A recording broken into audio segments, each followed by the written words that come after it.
A boot slammed into a man's ribs. He folded against a concrete beam, and the rope around his chest was the only thing holding him up. Another kick landed. Then another. Blood ran from his split lip down into a gray beard. His hands were tied behind the post, wrists raw, fingers swollen purple. 3 men stood over him in a cold basement, and none of them were in a hurry. One of them crouched down and whispered something. The man on the beam didn't answer. He just breathed slow and heavy, waiting to die. This was Silas Croger. For 30 years, grown men crossed the street when they saw him coming. Now he was roped to a post like an animal, left in the dark to bleed out slowly. So who would be the one to walk down those stairs and find him? Stay with me on this one. Nadia Voss had $11 in her purse and a quarter tank of gas she was praying would hold out. She cleaned houses for cash. No company, no uniform, no schedule. Just a bucket, a caddy of sprays, and a phone that rang whenever somebody needed a mess made to disappear. That morning, it rang with a job she couldn't afford to turn down. A man from the bank office wanted a foreclosed property scrubbed out before the auction. Corner lot, east side of Youngstown, one of those streets where half the houses had plywood over the windows and the other half were on their way. He offered $90 cash if she could have it done by dark. $90 was rent money. $90 was groceries and the electric bill and a little breathing room. She said yes before he finished the sentence. She loaded her supplies into the back of a rusted station wagon that had seen better decades. And she loaded Biscuit too, an old shepherd with 3 legs and 1 bad eye who rode everywhere with her because he cried if she left him home. He hopped up into the passenger seat and put his chin on the door like he owned the place. Nadia scratched his ear and told him he was a good boy. He always was. Now here's the thing about Nadia. She was 44 years old and her hands looked 60. The knuckles were cracked from bleach and cold water. She'd raised a daughter alone, buried a husband who drank himself into the ground, and never once been handed anything for free. She didn't complain about it. Complaining didn't scrub floors. She just worked, and she kept her word, and she expected other people to do the same. Most of them didn't. She'd made her peace with that too. She'd learned a long time ago that the world sorts people into 2 piles.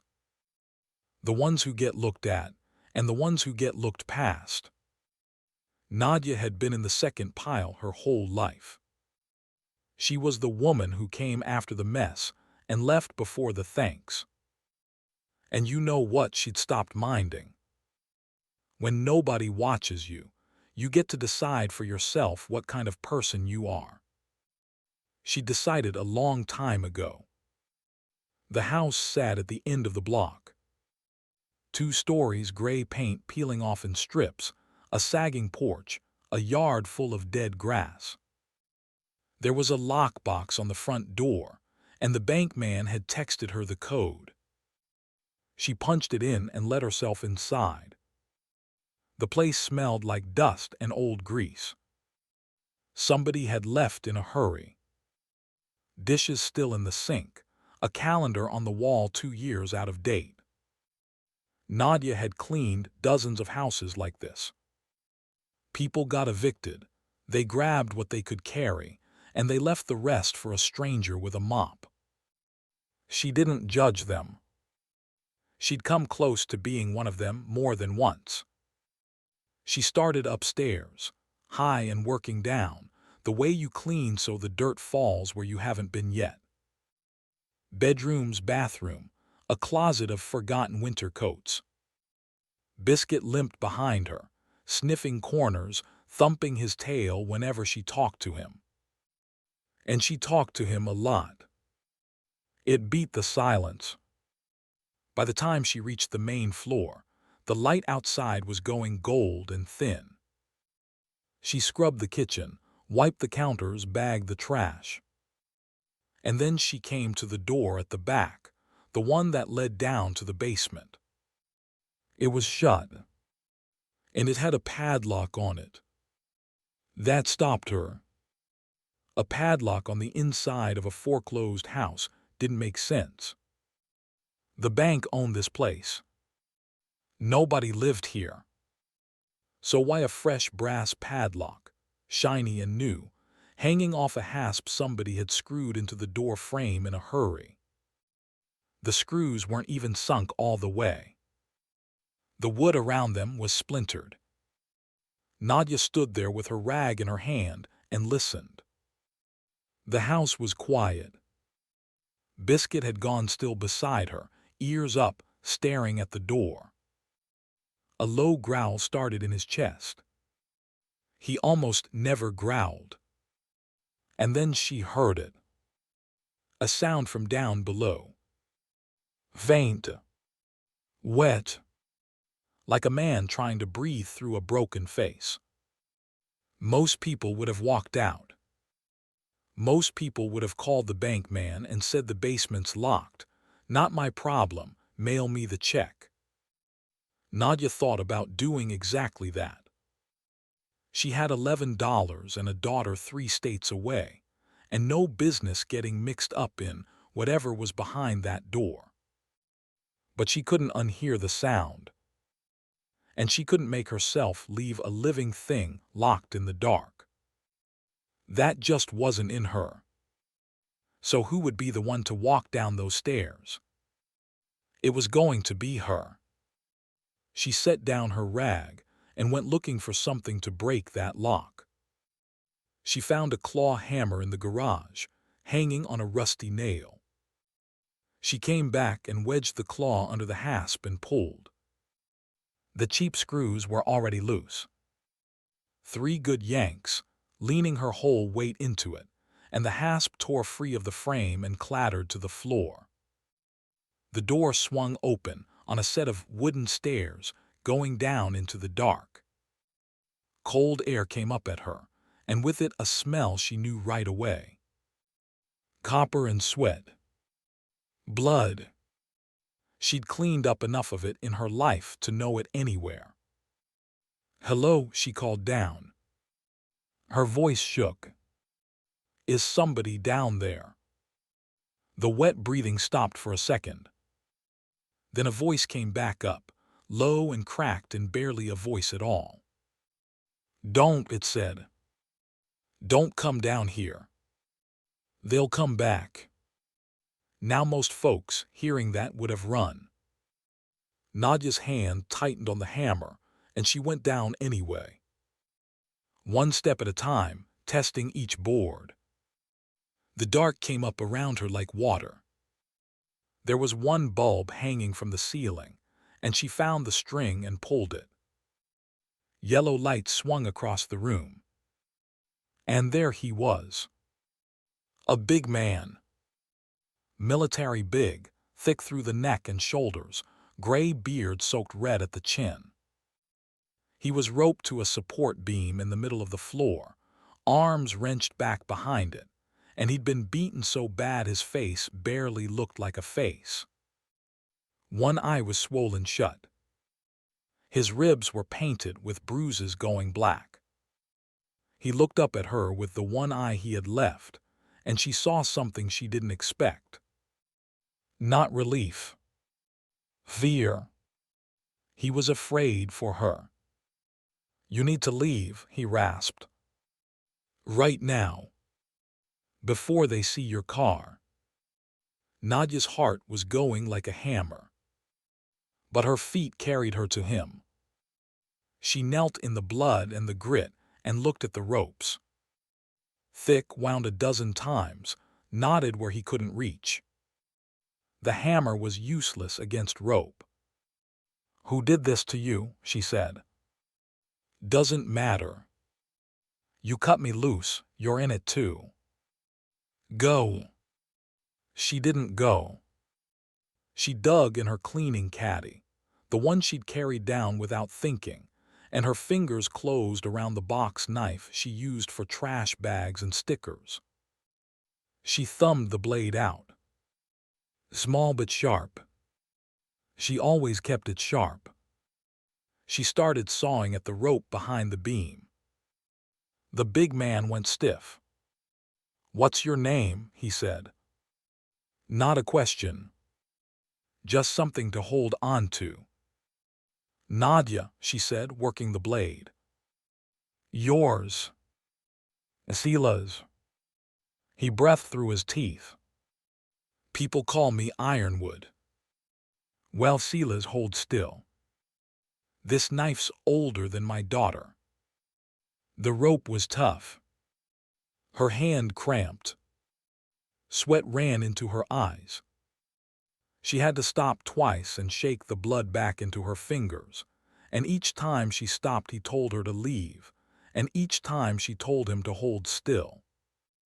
Strand by strand it gave, popping like guitar strings, until the whole coil went slack and his arms dropped forward, and he groaned like something tearing loose inside him.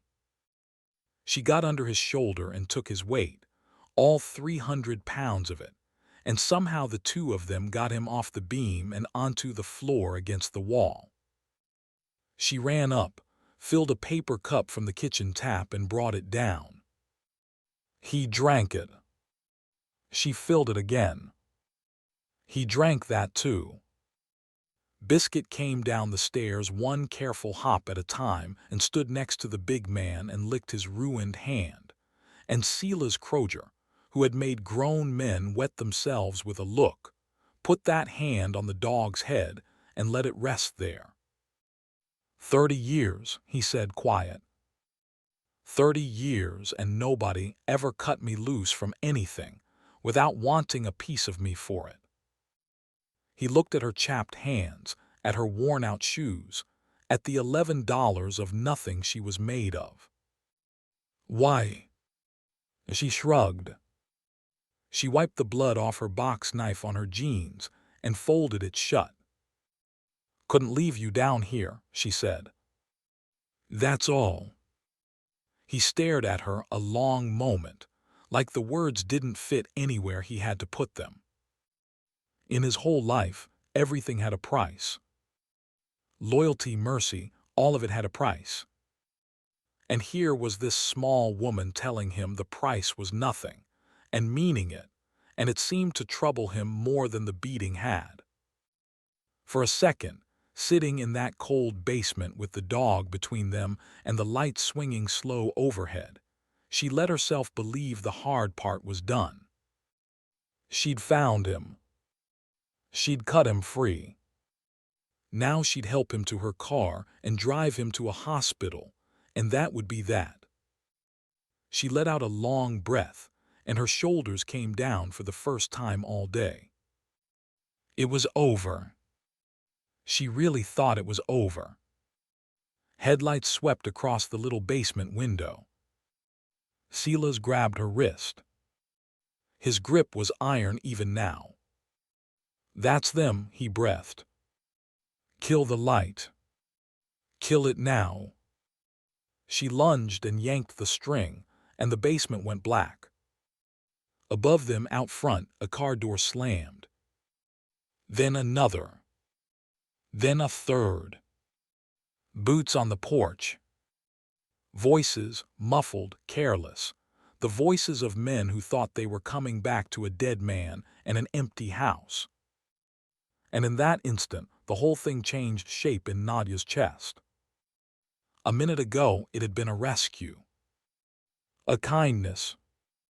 Now she understood, cold and clear, that these men had left a witness in the ground, and they were coming back to finish the burial. If they found him breathing, they'd kill him. And if they found her, they'd kill her too. No loose ends. No witnesses. A cleaning lady from the east side, who nobody would miss for a week.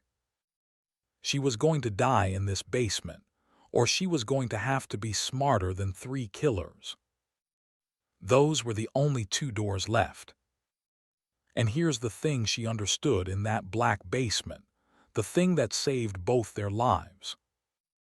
Nobody looking for a hero looks at the cleaning lady. These men expected muscle. A fight, a gun, another hard man come to spring their prisoner. They did not expect a woman with a bucket and a brain, and that was the only edge she had. "Tarp," Silas whispered. "Corner. Get under it. Take the dog." There was a paint-stained tarp bunched in the corner. But Nadia's brain was already moving faster than her fear. She grabbed the tarp and threw it over Silas instead, all of him, tucked it under his boots and up over his head, so the pile looked like nothing, like junk, like the kind of trash a bank leaves behind. Then she pulled Biscuit tight against her behind the furnace, put her hand over his muzzle, pressed her back to the cold iron and prayed. The basement door opened at the top of the stairs. Boots came down. A flashlight beam cut through the dark and swung around the room. It passed over the empty beam, where the ropes lay in a cut heap on the floor. "The hell," a voice said. "He's gone.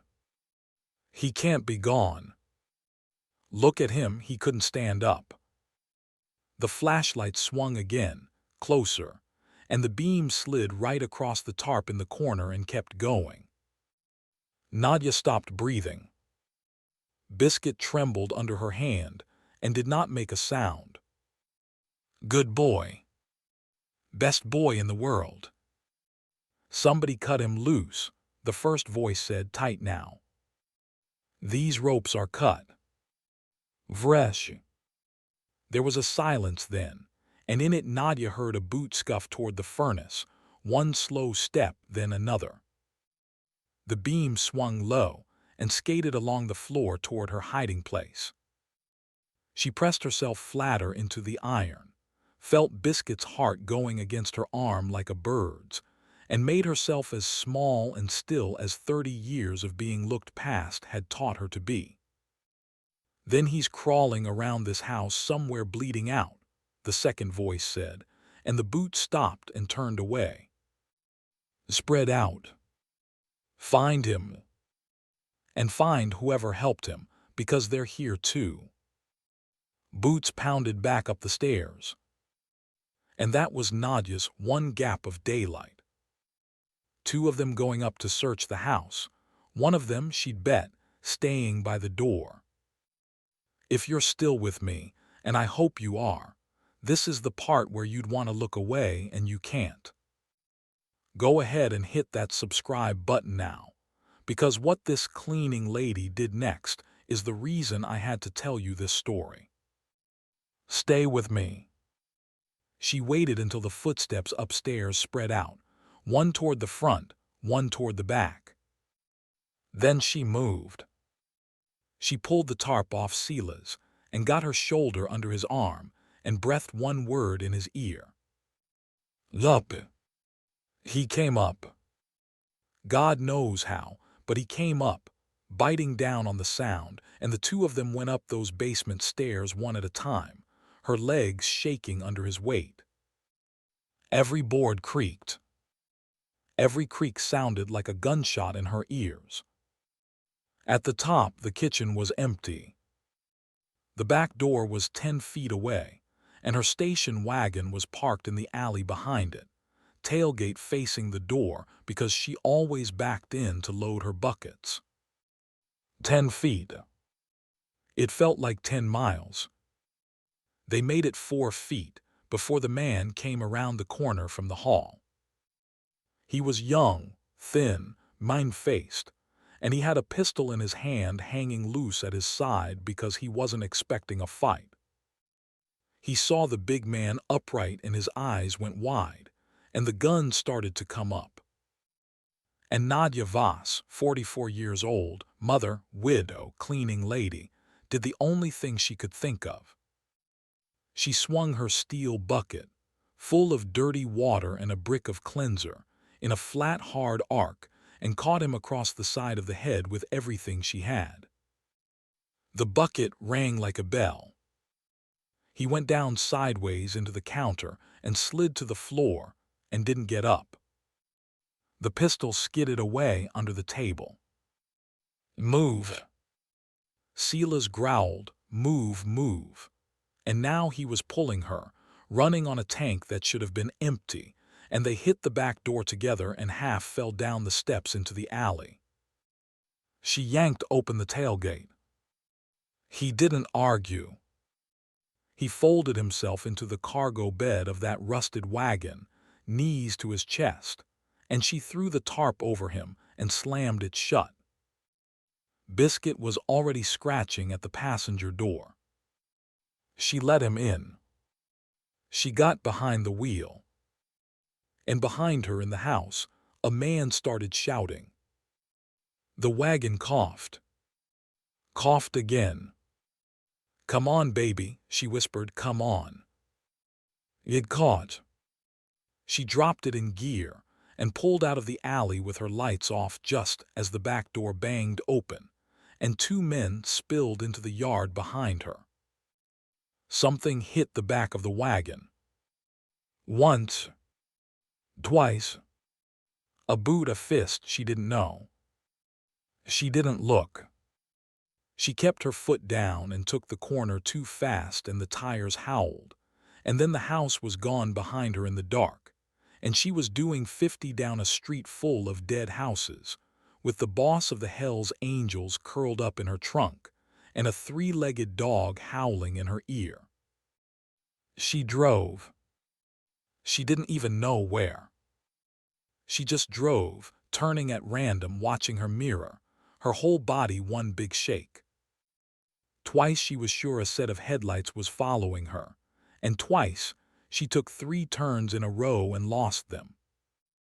After 10 minutes with no headlights behind her, she pulled into the empty lot of a shuttered church, put it in park, pressed her forehead to the steering wheel, and finally let herself breathe. From the back came his voice, muffled by the tarp. "You still with me up there?" "I'm here," she said. That was a hell of a swing. She laughed. It came out ragged and half a sob. "I clean houses," she said. "I know how to use a bucket." She got him up front. He was too big for the passenger seat and folded into it like a bear into a shopping cart, and Biscuit climbed into his lap without asking, and Silas let him. Under the parking lot light, she got her first real look at how bad he was. He needed a hospital. He said no hospital. Hospitals meant questions. Questions meant a report. And the men who'd done this had a friend with a badge who'd make sure Silas Croger never walked out of any hospital in this county alive. That was how they'd been able to grab him in the first place. So she took him home. Because where else? She took him to her rented half of a duplex, the water stain on the ceiling, the couch that sagged in the middle, and she laid him out and cleaned his wounds the way she cleaned everything, careful and thorough and without any fuss. First aid kit from under the sink, a bottle of whiskey somebody had left at Christmas. She used both. He gripped the arm of the couch and never made a sound louder than a hiss. While she worked in pieces, he told her what had happened. His own men had done it. Not all of them. 2 of them. 2 of his own club, greedy and impatient, who'd cut a side deal moving something Silas had forbidden the club to touch, and who knew that as long as Ironwood breathed, they'd never get away with it. So they'd set him up. Called a fake meeting. Brought muscle from out of state. Beat him half to death, and roped him in a foreclosure they figured nobody would open until the auction, by which time he'd be long dead, and they'd be running his charter themselves. He talked about the club the way another man talks about family, because that's what it had been. 30 years.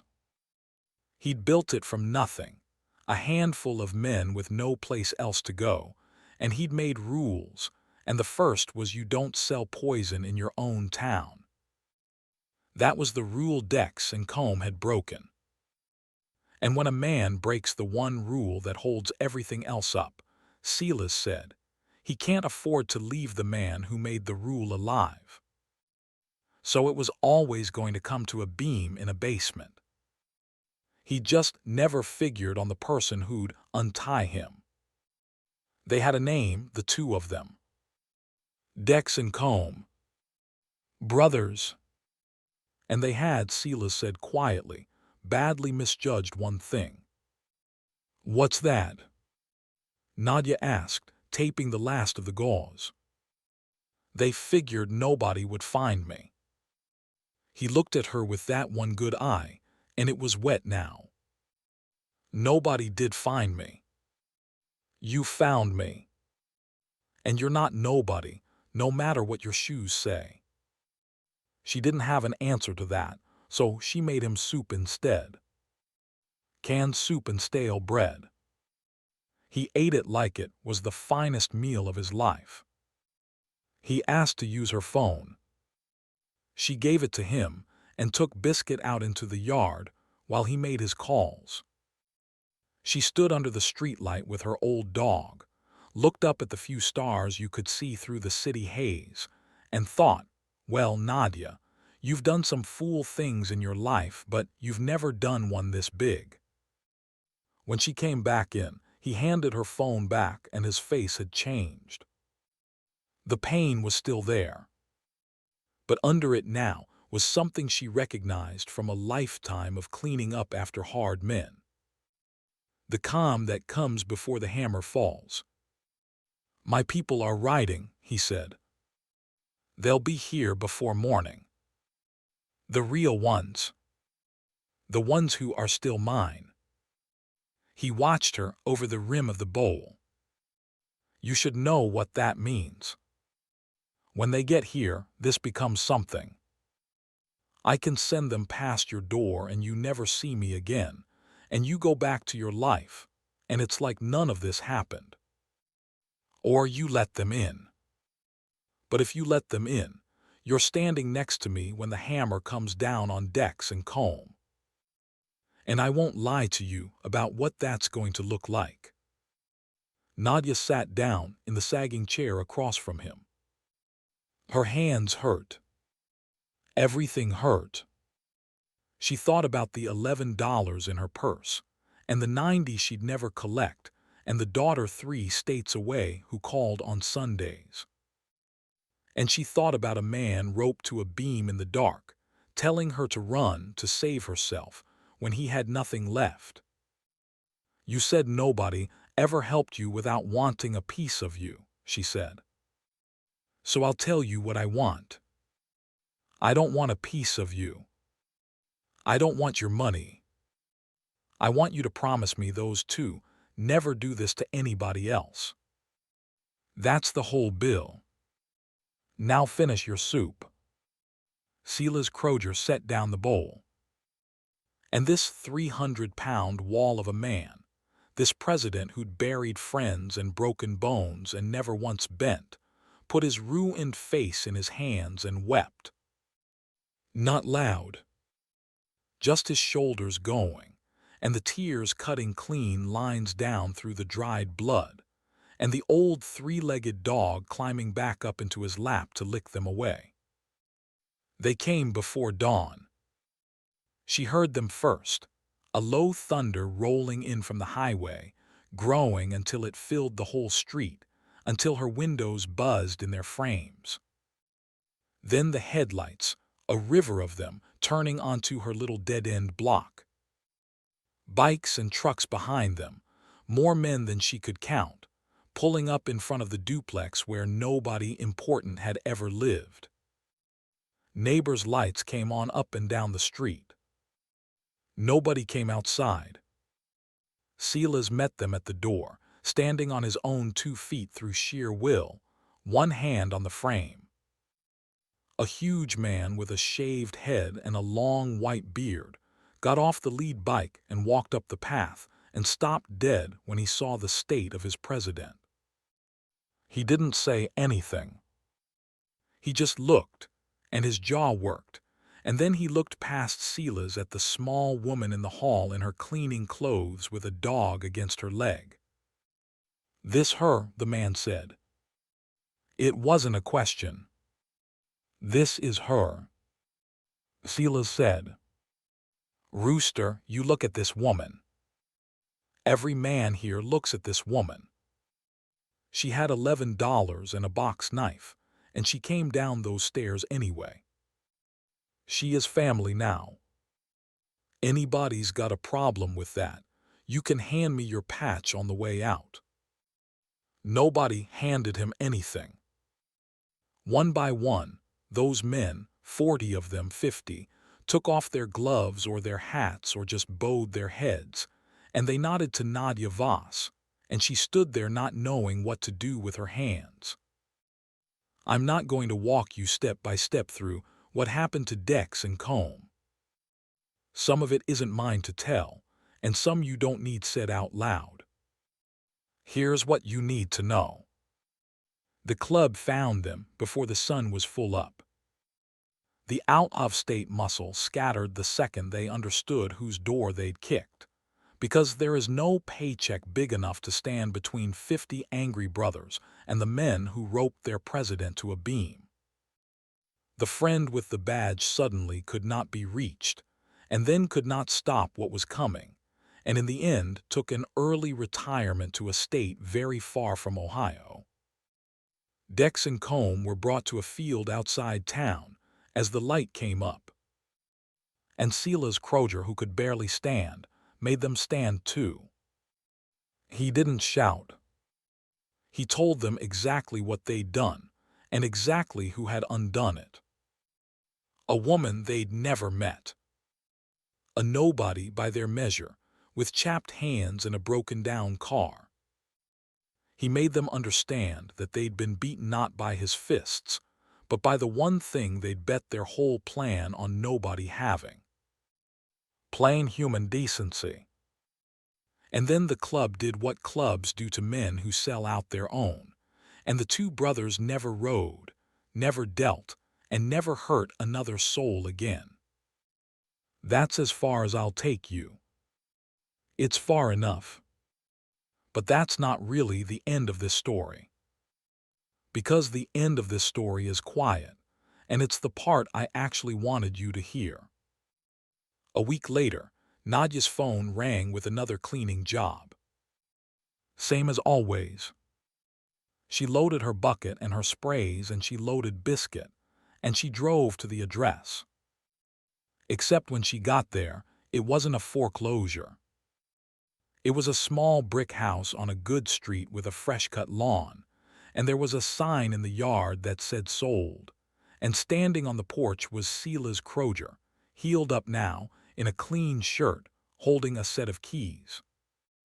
He put them in her cracked hand and closed her fingers around them. The house was hers. Paid off in her name, deed and all.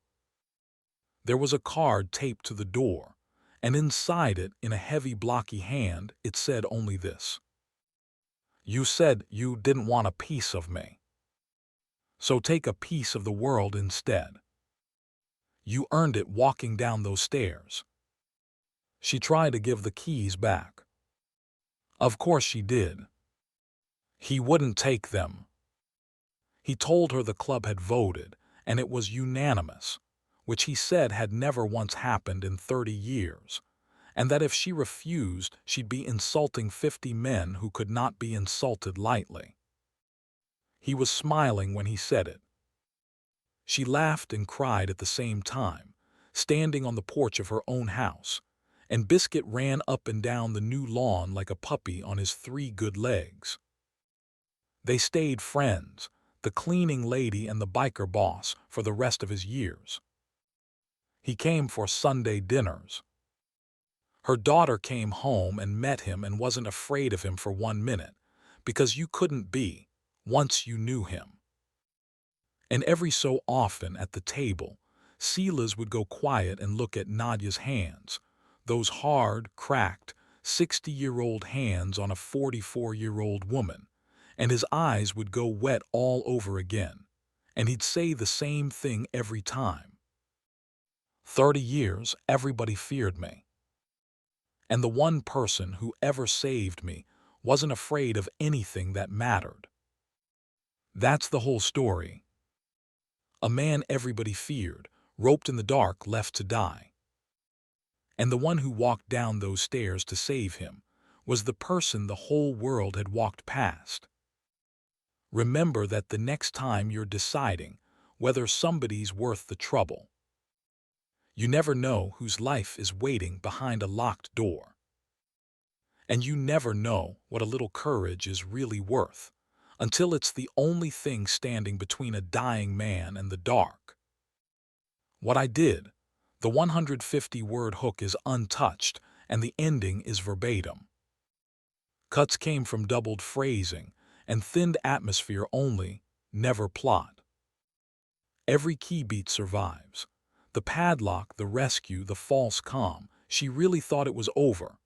The headlight trigger, the search under the tarp, the CTA after the bucket swing payoff, the escape, Silas's backstory, Nadia's one demand, the club's arrival, the fate of Dex and Combe, and the house gift.